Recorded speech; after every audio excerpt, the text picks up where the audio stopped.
அனைவருக்கும் வணக்கம். ஆம், இந்த படம் ஆக்சுவலி ஃபஸ்ட்டு நான் வந்து டைரக்டர்கிட்ட இருந்து ஆரம்பிக்கிறேன். எனக்கு அஜய் இப்போ வழக்கமாக ஒன்று சொல்லுவாங்க. ஆக்சுவலி ஒரு இரையை தவற விட்ட அந்த ஒரு மிருகத்துக்கு தான் தெரியும் அடுத்த இரையை வந்து எப்படி அதுக்கு எவ்வளோ கஷ்டப்படணுங்கிறதும் அதுக்கான வெறி. எப்பயுமே ஒரு படைப்பு தோத்தரலாம். ஏன்னா படைப்புங்கிறது வந்து பார்த்திங்கன்னா நம்ம அந்த டைமிங்கில் இப்போ நான் ஒரு மியூசிக் பண்ணுறேன், ஒரு சாங் பண்ணுறேன்னா இன்றைக்கி எனக்கு தோணுது அது எதுலேயே இருந்து நான் வந்து ஃபீல் பண்ணி இன்றைக்கி தோணுது. ஒருவேளை அது தப்பாயிடலாம்.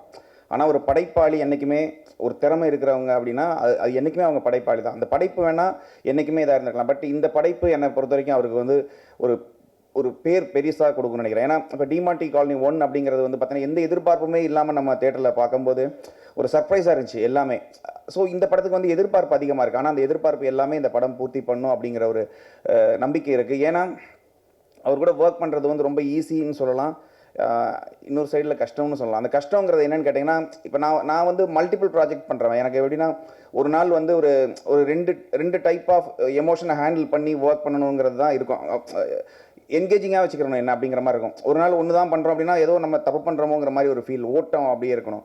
ஸோ இந்த படம் பண்ணும்போது மட்டும் பார்த்தீங்கன்னா இந்த படம் மட்டும்தான் பண்ண வேண்டியதாக இருக்குது. வேறு படம் பண்ணுறதுக்கு தோண மாட்டேங்குது. அதுக்கு என்ன ரீசன்னா, எப்பயுமே நம்ம ஒரு ஹாரர் மூவி பார்த்துட்டு வெளியில் வரும்போது அந்த அந்த மூட்லேயே இருப்போம். நைட் செகண்ட் ஷோலாம் பார்த்துட்டு வரும்போது நான் சொல்கிறது இப்போ ஓகே. நான் சின்ன வயசில் இருக்கும்போதெல்லாம் வரும்போது ரொம்ப பயமாக இருக்கும். நமக்கு அந்த அந்த அந்த மூட்லேயே இருப்போம். நம்ம அப்படி ஒரு அந்த ஒரு ஹாரர் ஃபீல்லே இருப்போம். ஏதாவது நமக்கு பின்னால் நடந்து வராங்களான்லாம் பார்ப்போம். ஸோ இந்த படம் ஒர்க் பண்ணும்போதும் அது அப்படி தோணுது. இது நான் வந்து மிகைப்படுத்தியோ ஒரு மேடைக்காகவோ சொல்லலை. இந்த படம் பண்ணும்போது இவங்க சொன்ன மாதிரி ஒரு சும்மா ஜாலியாக சொல்லுவாங்கல்ல, ஏதோ ஒரு அமானுஷம் வந்துருச்சுன்னு, உண்மையாக வந்த மாதிரி ஒரு ஃபீல் இருக்குது.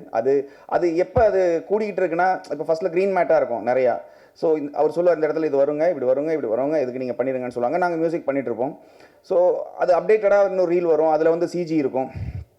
அப்படி வரும்போது நமக்கு வந்து பயங்கரமான எக்ஸைட்மெண்ட் வருது. அதாவது நம்ம நினச்சதை விட அவர் சொன்னதை விட அதிகமாக அது ஸ்க்ரீனில் வருது. ஏன்னா இந்த படத்தில் வந்து விஎஃப்எக்ஸ் வந்து ரொம்ப இம்பார்ட்டண்ட்டான ஒன்று. அது ரொம்ப நல்லா வந்துட்டுருக்கு.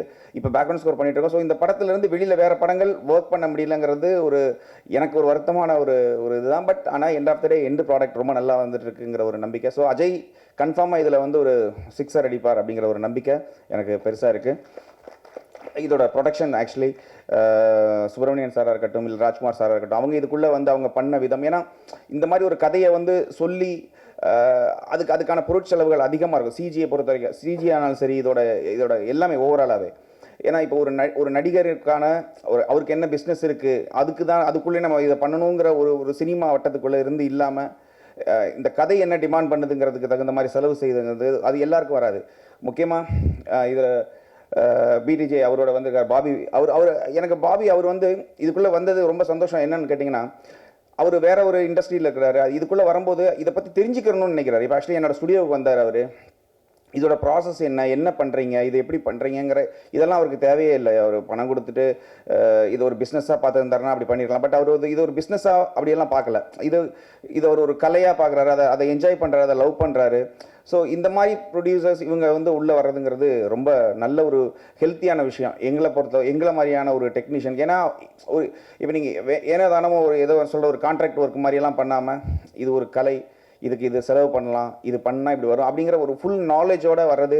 அப்படியே தெரியலனாலும் அதை கேட்டு தெரிஞ்சுக்கிறதுங்கிறதுல வந்து அவர் வந்து ரொம்ப பெருசாக இருக்குது அது அந்த மனசு.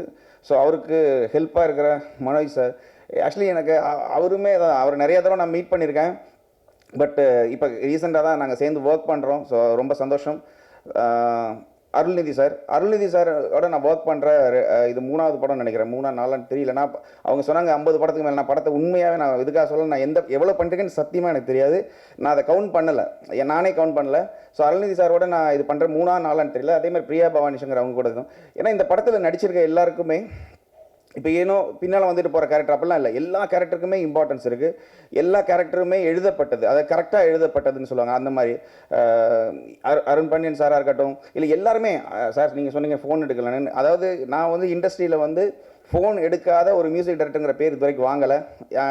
நான் ஒருவேளை ஒரு பாட்டு பண்ணலை, இல்லைனா ஏதாச்சும் ஒன்று பண்ணலைன்னா அந்த டைரக்டர் கால் பண்ணால் ஃபோன் எடுத்து நான் பண்ணலைங்கன்னு தான் சொல்லுவேனே தவிர நான் எடுக்காமல் இருக்க மாட்டேன். ஒருவேளை இப்போ கூட நிறைய கால் வந்துச்சு, நான் எடுக்கலை. ஏன்னா சபை ஒரு இடத்துல இருக்கும்போது நம்ம எடுக்க மாட்டோம். அந்த மாதிரி தான் இருக்குமே தவிர நான் அந்த ஒரு பேர் வாங்கலை. அதை ட்ரை பண்ணுறேன் கண்டினியூ பண்ணுறதுக்கு. ஸோ அது ஒன்று சார். இதில் நடித்த மற்றவங்களுமே ரொம்ப இப்போ ஹாரர்னு வச்சுக்கோங்களேன். இப்போ பயங்காட்டுறதுங்கிறது வந்து ஒரு மைண்டில் வச்சுக்கிட்டு அப்படியெல்லாம் பண்ணாமல் இது கதையே பயங்காட்ட வைக்கிறது. ஸோ அந்த அந்த இந்த படம் வந்து வெறுமனே ஒரு பயமுறுத்தல் அப்படி மட்டும் இல்லாமல் இதில் நிறைய எமோஷன்ஸ் இருக்குது, நிறைய ஒரு என்ன சொல்கிறது, டிஃப்ரெண்ட் எமோஷன்ஸ் இருக்குது. ஸோ அது எல்லாமே அழகாக கன்வே பண்ணிருக்காங்க. ஸோ இந்த படம் நிறைய பேச வேண்டியது இருக்குது இந்த படத்தை பற்றி. ஆனால் இன்னொரு ஆடியோ லான்ச் வரும் கன்ஃபார்மாக. ஸோ அதில் கன்ஃபார்மாக நான் பேசுவேன்னு நினைக்கிறேன். டெக்னிக்கல் டீம் அவங்க எப்படி கஷ்டப்பட்டு ஒர்க் பண்ணுறாங்கன்னு எனக்கு தெரியும். ஏன்னா இப்போ எல்லாமே க்ரீன் மேட்டாக இருக்கும்போது நீங்கள் சிலதெல்லாம் என்ன பண்ணுவீங்கன்னு தெரியாது. ஸோ அதில் ஒர்க் பண்ணுறதுங்கிறது பெரிய விஷயம். அது ஏன்னா அது வந்து ஒரு டைரக்டரோட அவர் என்ன யோசிக்கிறாரு, அவரோட உள்ளே புகுந்து அவர் யோசிக்கிற விஷயத்த நம்ம இமேஜின் பண்ணி நம்ம அதுக்கு பண்ணுறதுங்கிறது. ஸோ டெக்னிக்கல் டீம் எனக்கு தெரிஞ்சு அவங்க ரொம்ப நல்லா பண்ணியிருக்கிறாங்க. ஸோ இந்த படம் ஓவராலாக நல்லா வரும், கன்ஃபார்மாக நல்லா வருங்க. இது ஏன் சொல்கிறேன் அப்படின்னா, இது வரைக்கும் நான் பண்ணிட்டு இருக்கிற இந்த ப்ராசஸில் ரொம்ப சாட்டிஸ்ஃபேக்ஷனாக இருக்குது. அது ஏன்னா அதோட சிஜி திரும்ப வர்றதா இருக்கட்டும், இப்போ நாங்கள் பண்ணிட்டு இருக்கிற பேக்ரவுண்ட் ஸ்கோர் இப்போ தான் போயிட்டுருக்கு. ஸோ இதெல்லாம் பண்ணி பார்க்கும்போது நமக்கு ஒரு பயம் வருது, நமக்கே ஒரு பயம் வருதுங்கும் போது. ஏன்னா நம்ம நிறைய தடவை படம் பார்த்துட்டோம், ஒரு தடவை இல்லை, நிறைய தடவை திரும்ப பார்க்குறோம். ஒவ்வொரு தடவையும் பார்க்கும்போதும் அந்த பயமும் அதுவும் நம்மளை அப்படியே கண்டினியூ ஆகிட்டே இருக்குங்கன்னா இந்த படம் கன்ஃபார்மாக ஜெயிக்குங்கிற ஒரு நம்பிக்கை இருக்குது.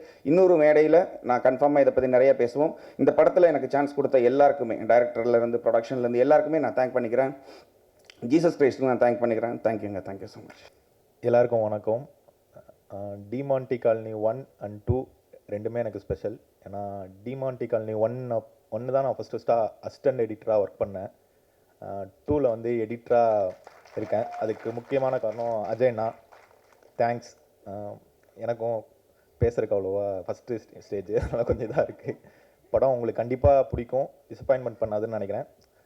தேங்க்ஸ். வந்த எல்லாத்துக்கும் தேங்க்ஸ். செய்திகளை உடனுக்குடனும் துல்லியமாகவும் தெரிந்து கொள்ள சப்ஸ்கிரைப் பண்ணுங்க.